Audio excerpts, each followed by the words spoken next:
Jatiyoso menyalakan masa depan. Di lereng yang memeluk embun, Jatiyoso mengajarkan satu makna.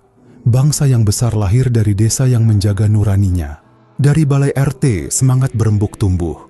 Dari Karang Taruna, harapan berlari. Dari tangan-tangan rakyat, gotong royong menjelma cahaya yang tak pernah padam. Kemerdekaan bukan sekadar mengenang jasa para pahlawan, melainkan keberanian menjaga amanah, merawat persatuan, dan menanam kebaikan bagi generasi yang akan datang. Jadilah manten, mantap tenan. Mantap hati dalam pengabdian, mantap langkah dalam persatuan, mantap berkarya demi Karanganyar yang maju, serta Indonesia yang berdaulat, adil, makmur, dan bermartabat. Dirgahayu Republik Indonesia ke-81. Kemerdekaan hidup ketika rakyat terus berkarya.